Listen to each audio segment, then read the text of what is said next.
Assalamualaikum warahmatullahi wabarakatuh. Perkenalkan, nama saya Salma Salsabila dengan nomor NIM 21202100004 semester 4A program studi Pendidikan Agama Islam atau PAI.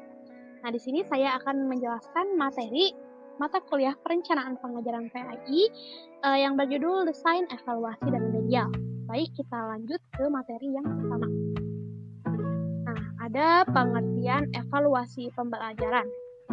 Nah, evaluasi berasal dari kata evaluation yang kemudian diserap ke dalam bahasa Indonesia menjadi evaluasi yang berarti suatu upaya untuk menentukan nilai atau jumlah.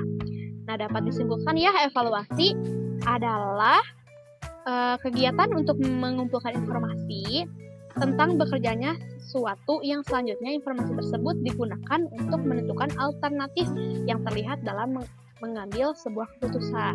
Nah, jadi inti dari evaluasi adalah penyediaan informasi yang dapat dijadikan sebagai bahan pertimbangan dalam mengambil keputusan. Nah, ada 3 kunci yang berkaitan dengan desain evaluasi. Nah, yang pertama yaitu tes, yang kedua pengukuran, dan yang ketiga evaluasi. Tes adalah suatu pertanyaan atau tugas yang setiap butirnya mempunyai jawaban yang dianggap benar untuk memperoleh informasi tentang kemampuan atau kompetensi. Nah, pengukuran adalah pemberian angka kepada suatu pertanyaan atau tugas menurut aturan atau formula atau standar atau kriteria yang jelas. Sedangkan penilaian adalah proses untuk mengambil suatu keputusan baik atau buruk atas hasil belajar dengan menggunakan instrumen tes atau non-tes setelah menggunakan pengukuran tertentu. Kita lanjut ke materi yang kedua, yaitu fungsi evaluasi pembelajaran. Nah, jadi fungsi dari evaluasi pembelajaran yang pertama, yaitu evaluasi merupakan alat yang penting sebagai umpan balik siswa. Nah, apa maksudnya? Melalui evaluasi, siswa akan mendapatkan informasi tentang efektivitas pembelajaran yang dilakukannya. Nah, yang kedua, yaitu sebagai alat penting untuk mengetahui bagaimana ketercapaian siswa dalam menguasai tujuan yang telah ditentukan. Yang ketiga, evaluasi dapat memberikan informasi untuk mengembangkan program kurikulum. Nah, informasi ini sangat dibutuhkan baik bagi guru maupun pengembang kurikulum, khususnya untuk program perbaikan selanjutnya. Nah, yang keempat yaitu evaluasi berguna untuk pengembang kurikulum, khususnya dalam menentukan kejelasan tujuan khusus yang ingin dicapai. Nah, yang kelima, evaluasi berfungsi sebagai umpan balik untuk semua pihak yang berkepentingan di sekolah. Baik, untuk materi yang selanjutnya yaitu ada jenis evaluasi pembelajaran. Nah, yang pertama, jenis evaluasi yang pertama yaitu evaluasi formatif. Apa itu evaluasi formatif? Jadi, evaluasi formatif adalah evaluasi pembelajaran yang dilaksanakan di setiap peserta didik selesai mempelajari beberapa kompetensi dasar yang harus dicapai pada mata pelajaran tersebut. Tujuannya untuk apa? Jadi, tujuannya adalah untuk menilai tingkat ketercapaian kompetensi dasar. Nah, jika ada peserta didik yang belum mencapainya, maka diadakanlah remedial. Jadi, seperti itu. Nah, yang kedua yaitu ada evaluasi sumatif. Apa itu evaluasi sumatif? Jadi, evaluasi sumatif yaitu evaluasi yang dilakukan sesudah diselesaikannya beberapa pokok bahasan. Nah, dengan demikian, evaluasi sumatif adalah evaluasi hasil belajar jangka panjang. Nah, yang ketiga yaitu ada evaluasi placement. Apa itu evaluasi placement? Jadi, contohnya, jika cukup banyak calon siswa yang diterima di satu kelas, maka untuk pembagian diperlukan pertimbangan khusus. Apakah anak yang baik akan disatukan di satu kelas, ataukah semua kelas akan diisi dengan campuran anak baik, sedang, dan kurang? Maka diperlukan adanya informasi. Nah, informasi yang demikian dapat diperoleh dengan cara evaluasi placement. Nah, tes ini dilaksanakan pada awal tahun pelajaran untuk mengetahui tingkat pengetahuan siswa berkaitan dengan materi yang telah disampaikan. Nah, yang keempat yaitu evaluasi diagnostik. Nah, apa itu evaluasi diagnostik? Jadi, evaluasi ini adalah evaluasi yang berfungsi untuk mengenal latar belakang kehidupan. Contohnya, psikologi, fisik, murid yang mengalami kesulitan belajar yang hasilnya dapat digunakan sebagai dasar dalam memecahkan kesulitan-kesulitan tersebut. Jadi, ini merupakan jenis evaluasi pembelajaran.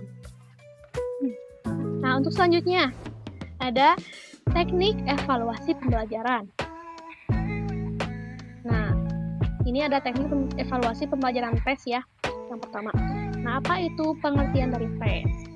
Nah, tes berasal dari bahasa Prancis, yaitu testum, yang berarti piring yang digunakan untuk memilih logam mulia dari benda-benda lain, seperti pasir, batu, tanah, dan sebagainya. Nah, dalam perkembangannya, istilah tes tersebut diadopsi ke dalam psikologi dalam pendidikan. Di dunia pendidikan, khususnya di sekolah, tes banyak digunakan untuk mengukur prestasi, khususnya di sekolah, tes banyak digunakan untuk mengukur prestasi belajar peserta didik dalam domain kognitif seperti pengetahuan, pemahaman, aplikasi, analisis, sintesis, dan evaluasi. Nah, ada beberapa jenis tes di dalam teknik evaluasi ya. Yang pertama yaitu tes tertulis. Nah, apa itu tes tertulis? Jadi, tes tertulis adalah tes yang dilakukan secara tertulis, baik pertanyaan maupun jawabannya. Nah, tes tertulis ini dapat digunakan secara individu maupun kelompok. Nah, yang kedua yaitu tes lisan. Tes lisan disebut juga dengan oral test karena dalam pelaksanaannya, guru menuntut jawaban peserta didik secara lisan. Tes lisan ini hanya mencakup domain kognitif. Nah, yang ketiga yaitu tes perbuatan. Jadi, tes perbuatan adalah tes yang pada umumnya digunakan untuk mengukur domain psikomotorik peserta didik, di mana penilaiannya dilakukan terhadap proses penyelesaian tugas dan hasil akhir yang dicapai oleh peserta didik setelah melakukan tugas tersebut. Nah, tes ini bertujuan untuk mengukur keterampilan, maka sebaiknya tes ini dilaksanakan secara individual. Nah, yang keempat, itu ada tahap-tahap evaluasi pembelajaran. Nah, yang pertama ada tahap persiapan. Apa saja yang harus disiapkan? Yang pertama yaitu kompetensi dasar beserta indikator pencapaian kompetensi tersebut. Yang kedua yang harus disiapkan yaitu ruang lingkup dan sistematika materi pembelajaran. Nah, yang ketiga, kisi-kisi evaluasi pembelajaran berdasarkan materi pembelajaran. Nah, yang keempat, menuliskan butir-butir soal dengan bentuk sebagaimana yang dirancang dalam kisi-kisi. Nah, yang kelima, jika diperlukan, soal perlu diuji terlebih dahulu sebelum diperbanyak sesuai dengan kebutuhan. Nah, jadi soalnya harus diuji terlebih dahulu kalau diperlukan. Nah, yang kedua yaitu ada tahap pelaksanaan. Nah, tahap pelaksanaan, jadi isinya di mana melaksanakan evaluasi pembelajaran harus disesuaikan dengan maksud atau tujuan tertentu. Nah, evaluasi formatif dapat dilaksanakan setiap kali selesai dilakukan proses pembelajaran terhadap suatu unit pelajaran tertentu. Sementara itu, evaluasi sumatif dilakukan pada akhir program, apakah di akhir semester atau di kelas terakhir atau ujian nasional.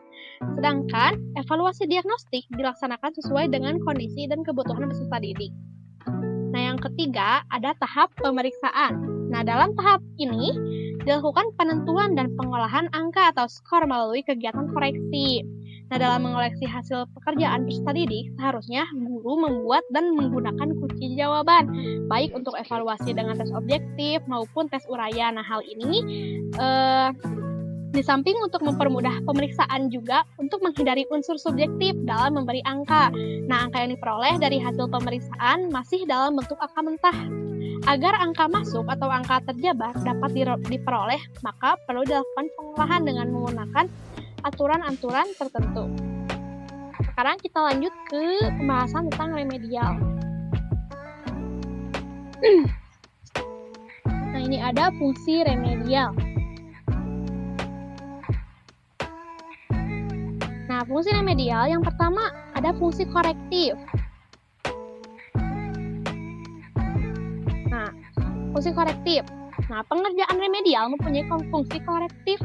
Artinya, melalui pengajaran remedial dapat dilakukan pembentukan atau perbaikan terhadap sesuatu yang dianggap masih belum mencapai apa yang diharapkan dalam keseluruhan proses belajar mengajar. Nah, hal-hal yang diperbaiki atau dibetulkan melalui pengajaran remedial antara lain. Yang pertama, perumusan tujuan, yang kedua penggunaan metode mengajar, yang ketiga cara-cara belajar, yang keempat evaluasi, yang kelima segi-segi pribadi murid. Nah, terus ada yang kedua yaitu fungsi penyesuaian. Nah, apa itu fungsi penyesuaian? Jadi, fungsi penyesuaian adalah agar dapat membantu murid untuk menyesuaikan dirinya terhadap tuntutan kegiatan belajar. murid dapat belajar sesuai dengan keadaan dan kemampuan pribadinya, sehingga mempunyai peluang besar untuk memperoleh prestasi belajar yang lebih baik. Tuntutan belajar yang diberikan murid telah disesuaikan dengan sifat, jenis, dan latar belakang kesulitannya, sehingga murid diharapkan lebih terdorong untuk belajar. Yang ketiga ada fungsi pemahaman. Apa itu fungsi pemahaman? Fungsi pemahaman adalah agar pengajaran remedial memungkinkan guru, murid, dan pihak-pihak lain dapat memperoleh pemahaman yang lebih baik terhadap pribadi murid. Demikian pula, murid diharapkan dapat lebih memahami dirinya dan segala aspeknya. Begitu pula guru dan pihak-pihak lainnya dapat lebih memahami akan keadaan pribadi murid. Gitu. Nah, yang keempat ada fungsi pengayaan. Apa itu fungsi pengayaan? Fungsi pengayaan yang dimaksud agar pengajaran remedial dapat memperkaya proses belajar mengajar. Nah, bahan pelajaran yang tidak sempat disampaikan dalam pengajaran reguler dapat diperoleh melalui pengajaran remedial. Dengan demikian, diharapkan hasil yang diperoleh murid dapat lebih banyak, lebih luas, dan lebih dalam, sehingga hasil belajarnya lebih kaya. Nah, yang kelima, ada fungsi terapi. Nah, dengan pengajaran remedial secara langsung atau tidak langsung dapat menyembuhkan atau memperbaiki kondisi-kondisi kepribadian murid yang diperkirakan menunjukkan adanya penyimpangan. Nah, penyembuhan kondisi kepribadian dapat menunjang pencapaian prestasi belajar, demikian pula sebaliknya. Nah, yang keenam ada fungsi akselerasi. Nah, fungsi akselerasi adalah agar pengajaran remedial dapat mempercepat proses belajar, baik dalam arti aktu maupun materi. Nah, misalnya, ada murid yang tergolong lambat dalam belajar dapat dibantu lebih cepat proses belajarnya melalui pengajaran remedial.